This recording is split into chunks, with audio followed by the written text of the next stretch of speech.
کہ جو یزید سے اختلاف تھا وہ نہ حکومت کی بنیاد پر تھا، نہ تخت کی بنیاد پر تھا، نہ مال کی بنیاد پر تھا، نہ دولت کی بنیاد پر تھا، نہ لین دین کی بنیاد پر تھا، نہ جاہ و حشمت کے لیے تھا، نہ نام و نمود کے لیے تھا۔ امام پاک کا جو اختلاف یزید سے تھا وہ صرف شریعت کے لیے تھا۔ یزید نے شریعت کے اندر وہ ڈھیل پیدا کر دی تھی، شریعت کے اندر وہ خامیاں اور وہ ٹیڑھا پن پیدا کرنے کی کوشش کر رہا تھا کہ شریعت میں جن چیزوں سے کوئی تعلق نہیں ہونا چاہیے تھا ان چیزوں کو وہ شامل کرنے کی کوشش کر رہا تھا۔ جیسے یزید کے ہاں کھلے عام شراب کے دور چلتے تھے، اپنے آپ کو خلیفہ کہلواتا تھا، یزید کے ہاں ناچ گانے کی محفلیں چلتی تھی، یزید کے ہاں جانوروں کو لڑا کر کھیل کود کیے جاتے تھے، یزید کے ہاں ناچ گانے تماشے عام طریقے سے تھے، یزید کے ہاں زنا ہوتا تھا۔ اور حد یہ ہے کہ یزید نے تو مدینۃ الرسول میں اپنی فوج سے جب چڑھائی کرائی تو وہاں پر مدینۃ الرسول کی جو بچیاں نوجوان لڑکیاں تھیں اس کی فوج نے ان کے ساتھ تک زنا کیے، اور یہاں تک آتا ہے کہ 1000 ان بچوں کی ولادت ہوئی کہ جو وہ زنا سے تھے، یعنی ولد الزنا کہلائے ہوئے بچے۔ تو اختلاف تھا شریعت کے معاملے میں امام حسین کا، اور وہی چیز ہم اپنے اندر لے آئے اور حسینی ہونے کا علم بلند کریں، اور ہم اپنے آپ کو حسینی بتائیں کہ ہم حسینی ہیں، لیکن کھیل ہمارے اندر ہے، کود ہمارے اندر ہے، بے پردگی ہمارے اندر ہے، شراب ہمارے اندر ہے، زنا ہمارے اندر ہے، ڈھول تماشے ہمارے اندر ہیں، باجے گاجے ہمارے اندر ہیں،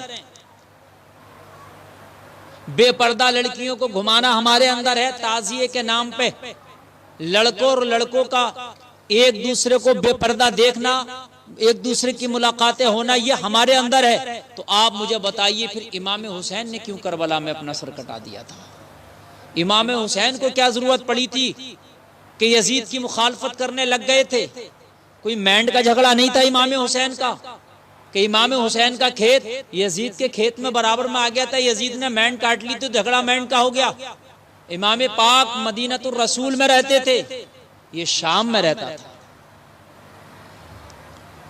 یزید اور امام پاک کی بہت دوریاں تھیں، ملکوں کا فاصلہ تھا،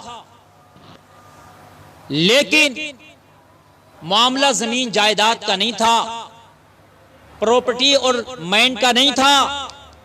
امام پاک کا جو یزید سے اختلاف تھا وہ یہ تھا کہ تو نہ خلیفہ کہلانے کا حقدار ہو سکتا ہے، شریعت رسول میں تو چاہتا ہے کہ میں چینجنگ کر دوں، شریعت رسول کو پائمال کر دوں، میں شریعت کی دھجیاں اڑا دوں۔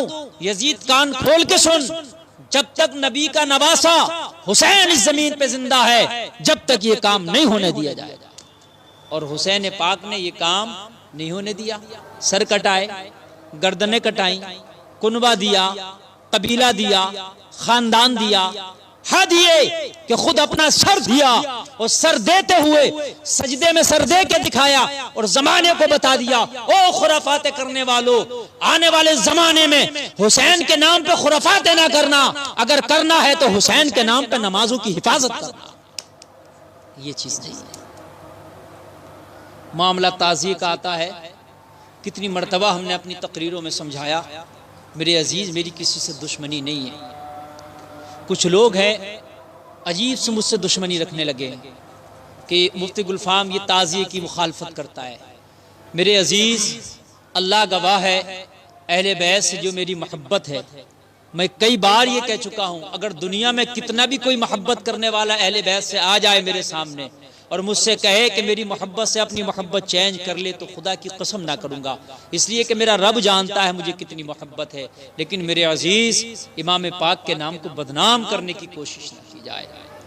جو آج ہم امام پاک کے نام پہ کر رہے ہیں، تعزیے کا میٹر آتا ہے تو کتنے علماء ایسے ہیں، اکثر بلکہ یہ سارے علماء کا اتفاق ہے، سرکار اعلی حضرت نے بھی نفس تعزیہ کا انکار نہیں کیا، نفس تعزیہ کی مخالفت نہیں کی ہے سرکار اعلی حضرت نے۔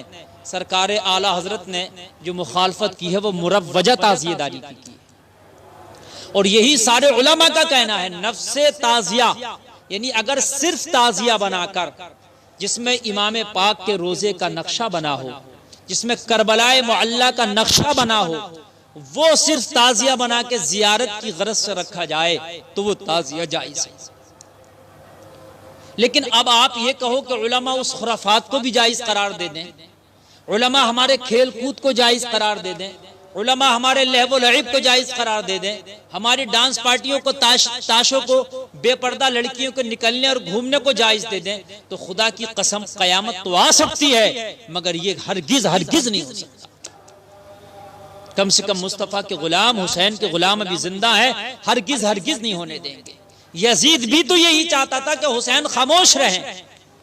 میں جو ناچ تماشے، ناچ ڈھول اور لہو و لعب، شرابیں کبابیں جو میں کرتا ہوں، میں کرتا رہا ہوں، حسین آنکھ بند کر کے مدینہ میں بیٹھا رہا ہے، لیکن حسین پاک سے یہ نہیں ہوا۔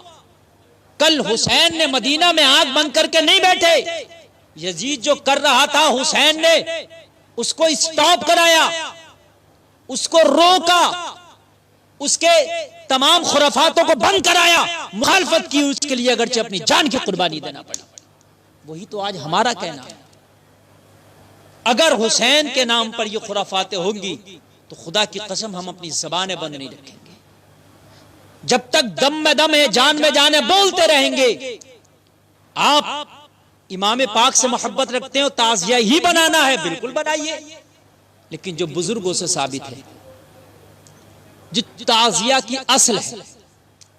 بہت سے لوگ کہتے ہیں کہ بھئی تعزیہ میں اجمیر شریف کو ہم نے بنا دیا، اجمیر شریف کا گنبد، تو کیا غلطی کر لی، کوئی تو کوئی خراب چیز نہیں ہے۔ بھئی خراب نہیں ہے، اجمیر شریف سے بھی ہم محبت کرتے ہیں، بغداد شریف سے بھی ہماری محبت ہے، کلیہ شریف سے بھی ہماری محبت ہے، کچھوچھا سے بھی ہماری محبت ہے، بدائیوں پیلی بھیت سے بھی محبت ہے، بلگرام اور کالپی سے بھی محبت ہے، محریرہ مطہرہ سے بھی محبت ہے، اور تمام خانقاہوں سے، تمام بزرگوں سے ہماری محبت ہے۔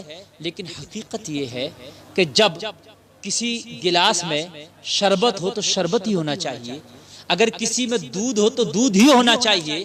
پھر کیوں دودھ میں پانی کی مخالفت کی جاتی ہے؟ کیا پانی حرام چیز ہے؟ کیا پانی ناجائز ہے؟ کیا پانی غلط چیز ہے؟ پانی تو اللہ کی نعمت ہے، پانی تو اللہ کی رحمت ہے، لیکن اگر دودھ میں پانی ملا دیا جائے تو اس کو کیوں غلط ثابت کیا جاتا ہے کہ صاحب دودھ میں پانی ڈال دیا؟ بھئی پانی بھی تو جائز ہے، پانی بھی تو پیا جاتا ہے، ہمیں پانی بھی سے بھی تو محبت